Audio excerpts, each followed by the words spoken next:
चलो स्टार्ट करते हैं। तो क्या बोल रहा था मैं, ये पोस्टीरियर एस्पेक्ट पे 5th to 7th intercostal space तक जाते हैं और इवन के समटाइम 8th इंटरकोस्टल स्पेस तक भी जाते हैं। और मिड जो है स्केपुलर लाइन में पोस्टीरियर में जाते हैं। वहीं अगर लैटरल पे आते हैं तो या तो लैटरल एक्सिलरी लाइन या पोस्टीरियर एक्सिलरी लाइन।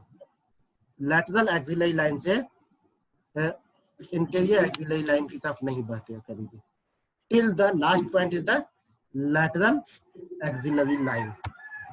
तो अगर जो है लैटरल सरफेस पे आते हैं, मीडियल एक्सिलरी लाइन से अंदर की तरफ नहीं आते हैं, पोस्टीरियर ही जाते हैं, इंटीरियर की तरफ नहीं आते हैं। मीडियल एक्सिलरी लाइन से इंटीरियर की तरफ नहीं आते, पोस्टीरियर ही रहते हैं। तो अगर हम लैटरल सरफेस पे निकालते हैं तो लैटरल सरफेस पे चाहे वो हमारा मीडियल एक्सिलरी लाइन हो या पोस्टीरियर एक्सिलरी लाइन हो, वहां पे 5th और 6th इंटरकोस्टल स्पेस पे निकालते हैं। 5th और 6th इंटरकोस्टल समटाइम अगर पोस्टीरियर एक्सिलरी लाइन पे है, अगर समटाइम पोस्टीरियर एक्सिलरी लाइन पे है हम, तो 7th इंटरकोस्टल स्पेस तक जा सकते हैं। लेकिन 5th और 6th इंटरकोस्टल स्पेस ही सफिशिएंट है, क्योंकि लैटरल में 7th इंटरकोस्टल स्पेस से हमारा लीवर एरिया, हेपेटिक एरिया शुरू हो जाता है। इसलिए कोशिश ये करते हैं कि 5th और 6th तक ही रहे। अगर पोस्टीरियर एक्सिलरी लाइन पे निकाल रहे हैं तो वैसी सूरत में समटाइम 7 तक जा सकते हैं, बट बी प्रिकॉशियस कि ऐसा ना हो आप या तो डायफ्राम या फिर लीवर को रप्चर कर दें। ओके, अब इसको प्रिपेयर कैसे करेंगे? तो प्रिपेयर करने के लिए आप इसको प्रॉपर वॉश करेंगे। प्रॉपर वॉश से मुराद ये है कि ऐसा नहीं कि साबुन पानी लेके धोएंगे। प्रॉपर वॉश से मुराद ये है जिस एरिया से आपको निकालना है, पोस्टीरियर हो लैटरल हो, तो पूरा वो एरिया को आप पहले सेवलॉन से वॉश करेंगे। सेवलॉन से वॉश करेंगे, सेवलॉन के बाद फिर बेटाडीन से उसको पेंट करेंगे। फिर सेवलॉन वॉश के बाद उसको बेटाडीन से पेंट करेंगे। फिर बेटाडीन से पेंट करने के बाद उसको स्प्रिट से वॉश आउट कर देंगे। बेटाडीन का पेंट स्प्रिट से वॉश आउट कर देंगे। ये ध्यान रखेंगे कि हमेशा एक बाय एक जगह से क्रॉस किया हुआ कॉटन जो आप लेते हैं वो दोबारा उस जगह पे नहीं आवे। वही कॉटन पीस आप फ्रेश कॉटन पीस लेके दोबारा उस जगह पे लगा सकते हैं। ठीक है, तो ये आपका हो गया पेशेंट प्रिपरेशन। अब आपको ध्यान रखना है, आप क्या करना है कि जो भी इक्विपमेंट नीडेड है उसका प्रिपरेशन। तो सबसे पहली चीज हमको जो इक्विपमेंट चाहिए उसमें क्या है? ग्लव्स। सबसे पहली चीज क्या है उसमें? ग्लव्स। ग्लव्स के बाद आपको चाहिए mask. Surgical mask is sufficient. तो ग्लव्स के बाद सेकंड चीज क्या चाहिए? वो आपके लिए मास्क। तीसरी चीज चाहिए आपको cotton and artery forcep. Cotton और आर्टरी फॉरसेप ये दोनों स्टरलाइज्ड होना चाहिए। ये दोनों चीजें स्टरलाइज्ड होनी चाहिए पूरी तौर पे। इसके बाद क्या चाहिए आपको? एक सिरिंज, एक नहीं बल्कि 2 या 3 सिरिंज आप रख सकते हैं। एक 10 ml का सिरिंज कंपलसरी, एक 10 ml का सिरिंज कंपलसरी, दूसरा 10 या 20 ml का सैंपलिंग के लिए, अगर थेरेप्यूटिक कर रहे हैं तो 10 या 20 ml का थेरेप्यूटिक के लिए। तीसरा 50 ml, सॉरी डायग्नोस्टिक के लिए 10 या 20 ml का सैंपल कलेक्शन करने के लिए, और तीसरा 50 ml थेरेप्यूटिक के लिए, तीसरा 50 ml थेरेप्यूटिक के लिए, तीसरा 50 ml थेरेप्यूटिक के लिए। फिर चौथी चीज हमें चाहिए, या तो आईवी सेट, आईवी सेट चाहिए, या तो नहीं आईवी सेट चाहिए ही चाहिए, या तो नहीं बल्कि आईवी सेट चाहिए ही चाहिए। हाँ, चौथी चीज क्या चाहिए हमें, या तो 18 नंबर का नीडल चाहिए या 18 नंबर का इंट्राकेथ चाहिए, या तो 18 नंबर का नीडल चाहिए या फिर 18 नंबर का इंट्राकेथ चाहिए। इंट्राकेथ अगर नहीं है तो नीडल और आईवी सेट से भी काम हो जाता है। क्यूकॉम बीटीडी, क्यूकॉम बीटीडी कौन है भाई? क्यूकॉम बीटीडी, आपके पास से बहुत साउंड आ रहा है इसलिए आपको म्यूट कर रहा हूं।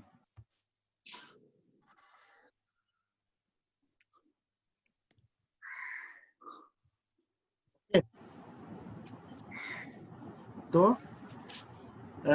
हमें क्या करना है कि 50 ml सिरिंज चाहिए। इसके अलावा अगर मौजूद हो तो एक ट्राइवे ले लेते हैं, एक ट्राइवे ले लेते हैं। अगर मौजूद नहीं है तो ट्राइवे की इतनी कंपलसरी जरूरत भी नहीं है, लेकिन अगर पॉसिबल हो तो ट्राइवे ले लेते हैं।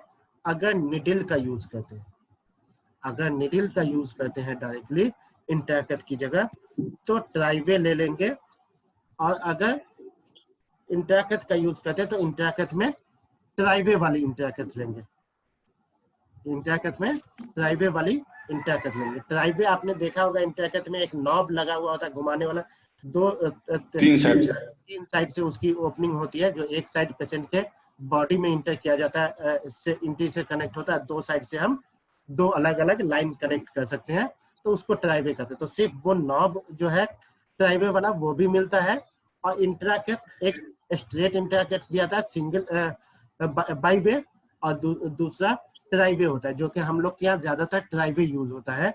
वहीं अगर आप दिल्ली और मेट्रो में जाएंगे तो वहां पे ज्यादातर बाई वे यूज होता है, एक पेशेंट के साइड जो एंट्री कर रहा है वो, और दूसरा जिधर से हम फ्लूइड या जो भी चीज एंट्री करते हैं वो।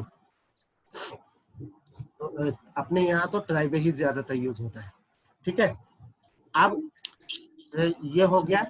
इसके अलावा हमें चाहिए injection Xylocaine, injection Xylocaine for local anaesthesia. तो ज़ाइलोकेन 2% लेते हैं, अबाउट 10 ml के आसपास चाहिए होता है।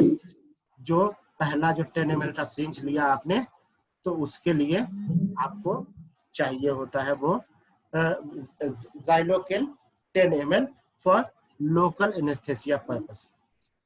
ठीक है, ये आपका टोटल इक्विपमेंट। हाँ, एक बॉटल चाहिए या फिर किडनी ट्रे चाहिए, या कोई ट्रे चाहिए जहां पे आप फ्लूइड को इकट्ठा कर सके। अगर आप थेरेप्यूटिक कर रहे हैं तो, डायग्नोस्टिक कर रहे हैं तो कोई मतलब ही नहीं है इकट्ठा करने का, बस एक सिरिंज में ले लिया, वही जो है या तो डायरेक्ट वही सिरिंज ही इसको ट्रांसफर कर दिया लैब को, या फिर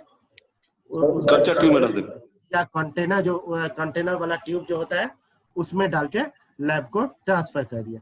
लेकिन अगर आप थेरेप्यूटिक कर रहे हैं तो बेहतर ये होता है कि एक बॉटल ले ले, चाहे वो 1 लीटर का हो, 500 ml का हो या 2 लीटर का हो, कोई भी बॉटल चलेगा। ये जरूरी नहीं है कि आप एकदम स्टेलाइट ही बॉटल रखें, कोई भी बॉटल चलेगा। इवन कोल्ड ड्रिंक का बॉटल या जो हम मिनरल वाटर लेते हैं उसका बॉटल भी चलेगा। ठीक है, अब हमें करना कैसे है, उससे पहले अब इसकी बात करता हूँ। अबुल कैस, जो तुमसे मैंने क्वेश्चन किया था कि प्रिकॉशन क्या क्या है, प्रिकॉशन का होता है सावधानियां। सावधानियां सर, बहुत पिछली सारी। हाँ, जी, ब्लड प्रेशर, बीपी सब टोटल सबका देखने के बाद ले लिया, उसके बाद ही हम जो है करेंगे ना। अब करेंगे, हाँ सावधान क्या हमें सबसे पहली चीज, सुन लो, ठीक है। तो सावधानियां हमें क्या क्या रखनी है। एक, जितना मिनिमल से मिनिमल डैमेज हो सकता है, सेलुलर डैमेज हो सकता है, उसका ये रखेंगे, ध्यान रखेंगे। जितना मिनिमल से मिनिमल सेलुलर डैमेज हो सकता है, अदरवाइज आपका जो फ्लूइड होगा वो हेमरेजिक हो जाएगा, और हेमरेजिक होने की वजह से हो सकता है कि आपका रिपोर्ट अच्छा ना आवे उसका इन्वेस्टिगेशन का। अच्छा, ठीक है। तो सबसे पहला क्या करेंगे कि मिनिमल से मिनिमल, जैसे आप ये कहते हैं इंजेक्शन आईएम देते हैं या आईवी देते हैं, तो रिटर्न एंट्री करने के बाद, बॉडी में पुट करने के बाद रिटर्न करके देखते हैं ना, आईवी में ब्लड आ रहा है कि नहीं आ रहा है, या आईएम में ब्लड तो नहीं आ रहा है। अगर आईवी में ब्लड आ गया, वेल एंड गुड, आप पुश करते हैं। आईएम में ब्लड आ गया तो आप निकाल लेते हैं। तो ठीक इसी तरह अगर इसमें भी रिटर्न करके पहले देखेंगे कि कोई ब्लड तो नहीं आ रहा है। अगर ब्लड आ रहा है तो निकाल के छोड़ने से पहले, यानी निकाल लेने से पहले, हम पहले देखेंगे कि ये ब्लड जो है, ये हेमरेजिक जो हमने ये किया है उसका ब्लड है, या फिर कोई ऐसा उसको हेमोथोरेक्स हुआ है इसकी वजह से है। तो उसको हम कंफर्म करेंगे, तभी उसको या तो एस्पिरेट करेंगे या फिर हम निडल वहां से निकालेंगे। ठीक है, एक चीज ये ध्यान रखना है, प्रिकॉशन रखना है। दूसरी चीज प्रिकॉशन जो इंपॉर्टेंट है एंड लाइफ थ्रेटनिंग हो सकती है इसकी वजह से, विद इन ए मिनट और फ्यू मिनट जो है मरीज का जान जा सकता है। वो क्या ध्यान रखना है कि हर हाल में एयर एंट्री नहीं हो, इसका ख्याल रखना है। जरा सा भी एयर एंट्री नहीं हो, इसका ख्याल रखना है। अब एयर एंट्री नहीं हो, इसका ख्याल रखने के लिए क्या करेंगे कि कभी भी निडल का जो ओपनिंग है, चाहे वो इंट्राकेट हो, चाहे वो ये हो, क्या नाम है, आपको डायरेक्ट निडल हो, कभी भी निडल का ओपनिंग हम 1 सेकंड या फिर फ्रैक्शन ऑफ सेकंड के लिए भी ओपन नहीं छोड़ते हैं। हमेशा या तो सिंक से या फिर आईवी सेट से, जो कि आईवी सेट का अगर लाइन वाटर सील्ड है तो कनेक्टेड होना चाहिए, या फिर अगर इंट्राकेट या ट्राइवे है तो वो लॉक होना चाहिए, तभी हम उसको खुला छोड़ते हैं निडल लाइन को, निडल वाला ओपनिंग लाइन को। अदरवाइज उसको खुला नहीं छोड़ते, क्योंकि अगर एक सर एक मिनट, कैन्युला जो रहता है उसमें ना सर ये है कि उसको लॉक कर देंगे, और डायरेक्ट अगर हम नीडल से निकालते हैं और सिरिंज से 50 ml सिरिंज से खींचते हैं तो फिर उसमें सर लॉक कैसे करेंगे? वो बताता हूँ ना मैं आगे बताता हूँ कैसे करेंगे। ठीक है, तो 1 सेकंड के लिए भी हम, चूंकि 1 सेकंड में भी कई 100 ml और कई लीटर ml जो है आपको गैस पास कर सकता है प्लूरल कैविटी में, और न्यूमोथोरैक्स पैदा करके मरीज को की जान ले सकता है। क्या बात है यार, क्लास ही अटेंड नहीं करता, बाइक चला रहा है, हेलमेट लगाए हुआ है और क्लास अटेंड किए हुए हद है। चलो, तो ये मेनली ये 2 चीजों का हमें ख्याल रखना है। इसके अलावा फिर प्रिकॉशन में ये ध्यान रखना है कि किसी तरह का कोई इन्फेक्शन को न हो, उसके पूरे जो भी उपाय होते हैं वो सेप्टिक प्रिकॉशन रखना है। ठीक है, एसेप्टिक एंड एंटीसेप्टिक प्रिकॉशन रखना है। अब कैसे निकालेंगे, जैसा कि सुपाइन पोजीशन पे जो निडल प्रिक करते हैं लैटरल, तो वहाँ पे निडल प्रिक नहीं होगा, इंसिजन भी करके निकाला जा सकता है ना, होल भी रहता है। देखिए तो होल था लैटरल, तो ज्यादा रहेगा तो ना ड्रेन डाल दिया जाएगा जो निकलता रहे डायरेक्ट। अभी थोड़ी देर पहले मैंने बताया था आईसीटी ड्रेनेज यानी इंटरकॉस्टल ट्यूब ड्रेनेज। जब कभी भी थिक फ्लूइड होता है, एक बात दिमाग में डाल लीजिए, जब कभी भी थिक फ्लूइड होता है वैसी सूरत में ही आईसीटी डालते हैं। ठीक, यानी तो सर जब हम निकालेंगे बार बार बनेगा, जैसे आज निकाले फिर बन गया, उसके लिए ना है सर? नहीं है, सुन लो, जब कभी भी थिक फ्लूइड होगा, सपोज करो किसी को इम्पाइमा हो, किसी को हेमोथोरेक्स हो, किसी को ये क्या नाम है आपको काइलोथोरेक्स हो, किसी को आपको पायोथोरेक्स हो, वैसी सूरत में डालते हैं, ना कि हाइड्रोथोरेक्स में तो नहीं डाला जाता है। सिंपल हाइड्रोथोरेक्स में नहीं डाला जाता है, चाहे आपको 10 मरतबा निकालना पड़े, नहीं डाला जाता है। हाँ, उस सूरत में डाला जाता है जब पेशेंट इज प्रोलॉन्गली बेड रिडन और पेशेंट शुड बी हॉस्पिटलाइज, तब वैसी सूरत में डाला जाता है। अदरवाइज आईसीटी हाइड्रोथोरेक्स के नतीजे में नहीं डाला जाता है। ठीक है, चलो आगे बढ़ते। अब हम प्रोसीजर की तरफ आते हैं। एक क्वेश्चन था अबुल कैस का कि सर जब कैनुला लेंगे यानी इंट्राकेथ लेंगे तभी ना जो है लॉक कर देंगे, अगर कैनुला नहीं लेंगे नीडल लेंगे तो लॉक कैसे करेंगे? बहुत अच्छा क्वेश्चन है जी सर, बहुत अच्छा क्वेश्चन है। उसका जवाब ये है, एवरीवन अच्छे से समझ लो, जब कभी भी नीडल लेते हैं तो हमने आईवी सेट इसीलिए लिया है। आईवी सेट का नीडल हटा देते हैं, पहले सिरिंज से डायरेक्ट नीडल नहीं कनेक्ट करके आईवी सेट का जो है दोनों एक ऊपर का नीडल और नीचे का जो फाइबर पाइप होता है वो दोनों हटा देते हैं। सिर्फ उसका जो रबर वाला पार्ट होता है, उस रबर वाला पार्ट का निचला पार्ट जिधर से आपने फाइबर पाइप हटाया है उसको डायरेक्ट नीडल से कनेक्ट करते हैं, और ऊपर जहां नीडल कनेक्टेड होता है आईवी सेट में वहां नीडल कनेक्ट करते हैं। फिर उसमें का टोटल एयर निकाल करके, चूंकि वो भी तो एक ट्यूब है तो उसमें भी एयर जाता है, निकाल करके तब जाके इंट्री करते हैं।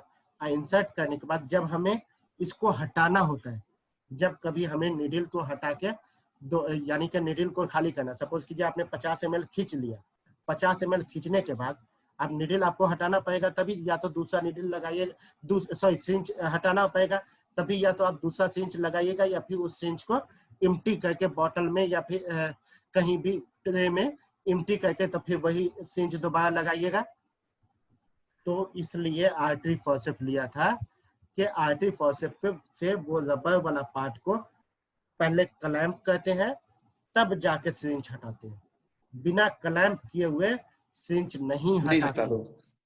वो तो सर हम देखे, वो तो सर किए हुए हैं कि मैंने क्लैंप लगा, मगर एक डायरेक्ट होता है कि ज्यादा फ्लूइड रहता है, नीडल देते हैं पुश बगैर माने इसको लगाए हुए नीडल पुश किए और गिरना चालू हो जाता है, निकलना चालू हो जाता है बगैर सिरिंज से खींचे हुए। अमूमनता उस सूरत में क्या करना?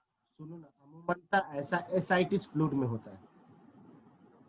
एसाइटिस में भी सर, इसमें पुलर में भी सर हम देखे हैं, ऐसा एसाइटिस में ही होता है।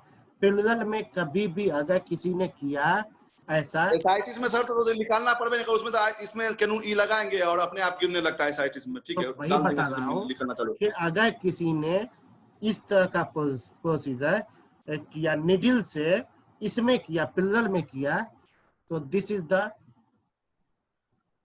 Worst way. ये मरीज के साथ खिलवाड़ हो गया, मरीज की जान भी जा सकती है। इसलिए निडल से कभी भी एस्पिरेशन मेथड यूज करना चाहिए, कभी भी डायरेक्ट ड्रिपिंग मेथड यूज नहीं करना चाहिए। निडल से कभी भी एस्पिरेशन मेथड यूज करना चाहिए। ठीक है, हाँ, इंट्राकेथ अगर आपने लगाया है तो फिर आप डायरेक्ट मेथड यूज कर सकते हैं, लेकिन उसके लिए शर्त यह है कि पहले से आपने जिस जगह, जिस बॉटल में आपका फ्लूइड अकुमुलेट करना है, उस बॉटल में पहले से थोड़ा सा पानी हो, चाहे वो 25 ml हो, पहले से थोड़ा सा पानी हो, और जो आपका आईवी लाइन, आईवी सेट जो आपने उसमें कनेक्ट किया है, उस आईवी सेट को का जो लोअर पार्ट है वो उस पानी में डूबा हुआ होना चाहिए, ताकि वहां से एयर एंट्री न कर सके। जब पानी में डूबा रहेगा तो एयर एंट्री तो नहीं करेगा ना, तो नहीं पानी में एंट्री न कर सके। इस मेथड को कहते हैं water sealed method. Water sealed method, यही मेथड यूज होता है जब कभी भी आईसीटी डालते हैं। तो आईसीटी में भी क्या कहते हैं कि वाटर सील्ड बैग लगाते हैं। ठीक है, समझ में आया?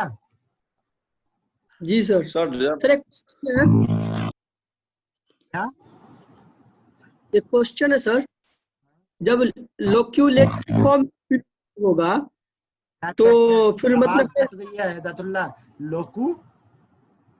लोक्यूलेटेड फॉर्म में फ्लूइड होगा तो उस कंडीशन में तो आईसीटी यूजफुल नहीं होगा, या फिर मतलब जो फ्लूइड एस्पिरेशन कर रहे हैं वो भी यूजफुल नहीं होगा, क्योंकि फिर हम हर लोक्यूल से निकालना पड़ेगा ना। हाँ, तो इसके लिए उस कंडीशन में अमूमनता लोकुलेटेड फ्लूइड जो होता है उसको क्या कहते हैं, पल्मोनरी इफ्यूजन कहते हैं। ठीक है, उसको प्लूरल इफ्यूजन नहीं कहते हैं, पल्मोनरी इडमा या पल्मोनरी इफ्यूजन कहते हैं। एक मिनट बस, एक मिनट। हेलो, हाँ हाँ हाँ हाँ खुला हुआ। हाँ, तो इसको पल्मोनरी इडमा या पल्मोनरी इफ्यूजन कहते हैं, चूंकि जो हमारा पिलरल स्पेस है वो एक हॉलो पूरा स्पेस है, तो उसमें लोकुलेटेड अमूमनता होगा नहीं नॉर्मल कंडीशन में। जो जब कभी भी लोकुलेटेड होगा तो पल्मोनरी इडमा कहलाएगा। पल्मोनरी इडमा के लिए आपको अमूमनता एस्पिरेट करने की जरूरत नहीं पड़ती है, डायूरेटिक से काम चल जाता है। हाँ, अगर वही लंग्स एब्सेस जैसे हो गया है तो फिर उस सूरत में आपको कभी कभी एब्सेस ड्रेनेज करना पड़ता है, जो कि फिर वो थोरैकोटोमी करके करना होता है।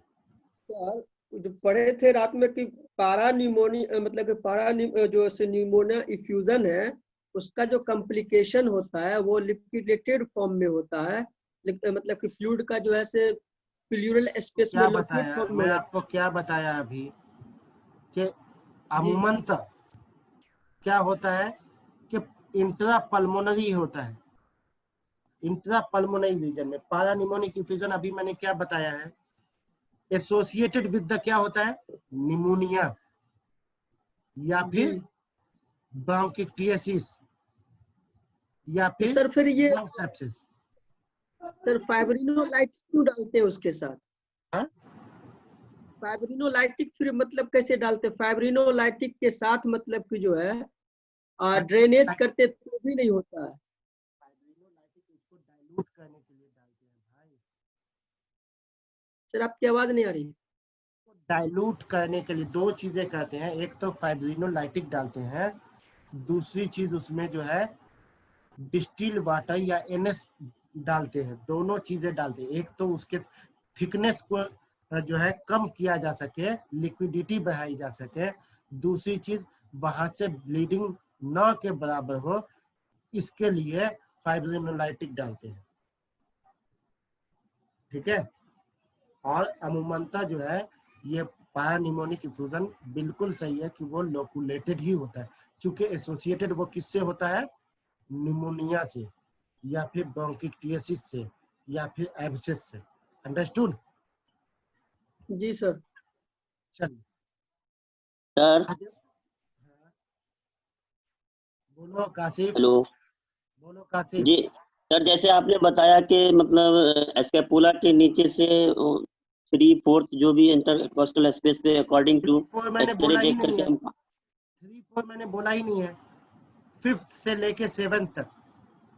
जी अकॉर्डिंग टू मतलब एक्सरे देख करके पिक करना है, तो अगर 1 से 2 ml फ्लूइड है, तो सर वहां पर तो फिर डाउट है कि डायफ्राम और लीवर भी है। तो मैंने क्या बताया है, मैंने पहले भी बताया है कि 300 ml से पहले एक्सरे पोस्टेरो इंटीरियर व्यू में तो दिखेगा ही नहीं फ्लूइड एक्सरे में। जब एक्सरे में दिखेगा ही नहीं तो आप निकालिएगा क्या पत्थर? हाँ, सिंपल बात है ठीक ना।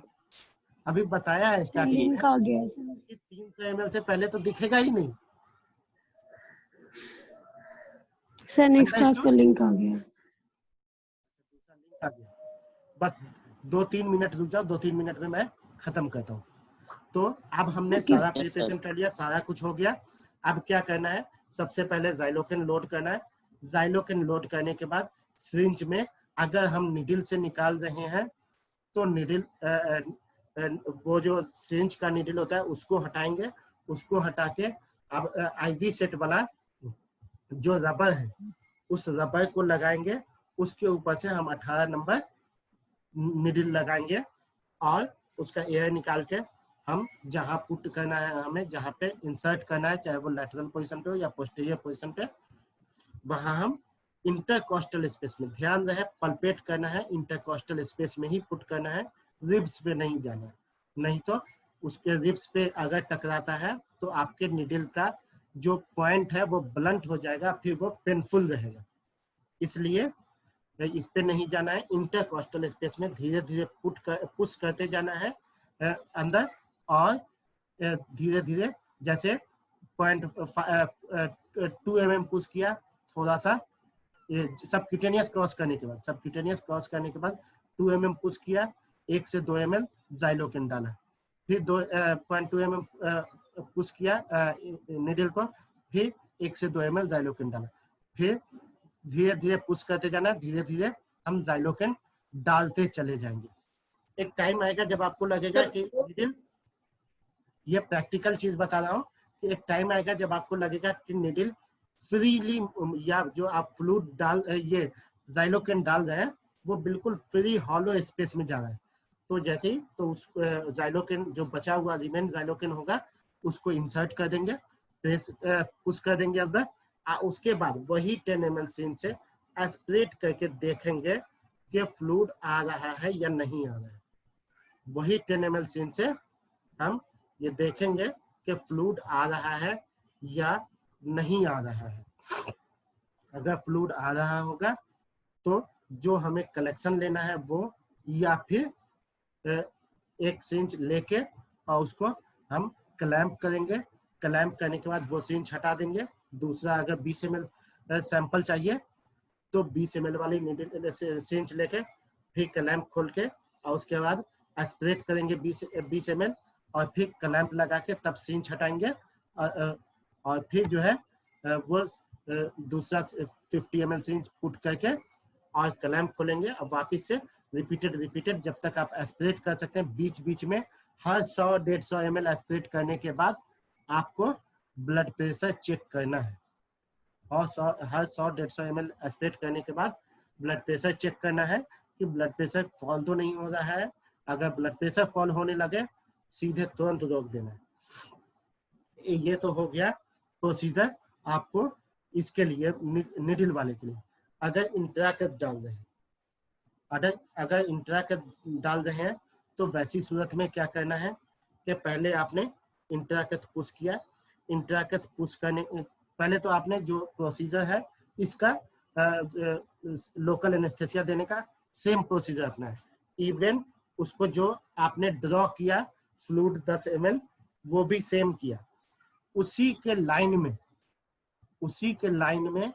और आपने जब फ्लूइड तो उसका एक मेजरमेंट, अंदाजा मेजरमेंट, नॉट एकदम पॉइंट mm के, इसमें अंदाजा मेजरमेंट ले लेंगे। मेजरमेंट लेके उतना हम निडल इंसर्ट करेंगे, सॉरी इंट्राकट इंसर्ट करेंगे उसी लाइन में।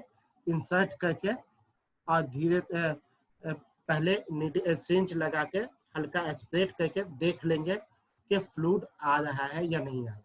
जैसे ही फ्लूइड आना शुरू होता है उसका स्टिलेट धीरे धीरे करके निकालेंगे।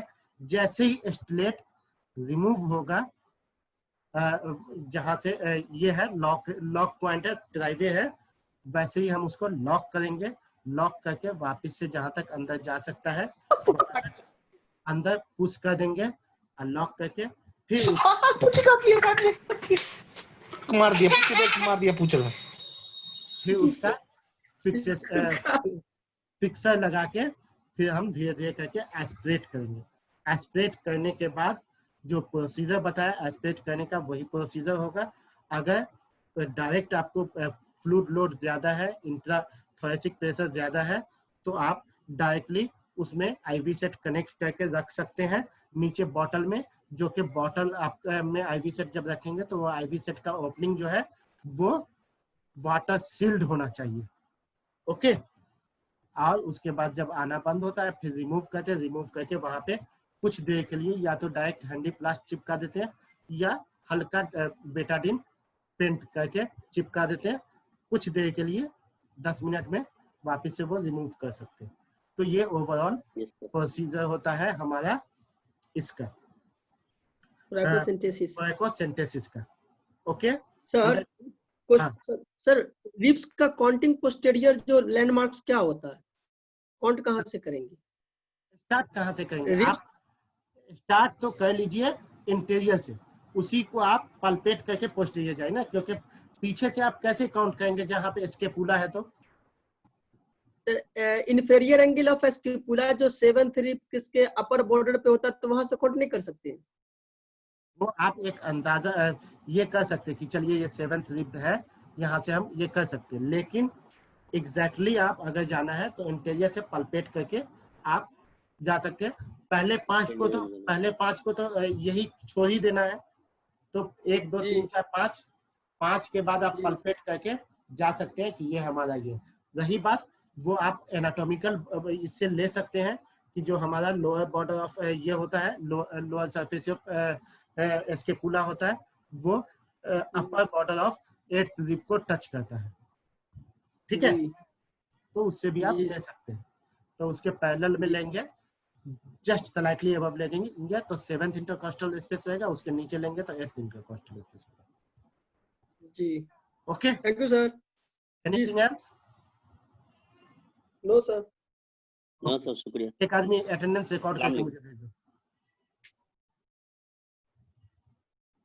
और जो लोग 34 में से पहले 34 लोग थे, 28 है, तो जो लोग ये थे उनका रोल नंबर मेंशन कर दीजिएगा उसी में साथ में कि कौन लोग छूट गए, कौन 6 लोग छूट गए।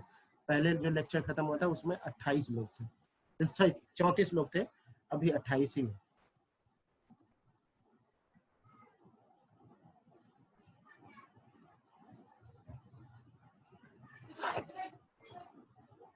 हो गया रिकॉर्ड?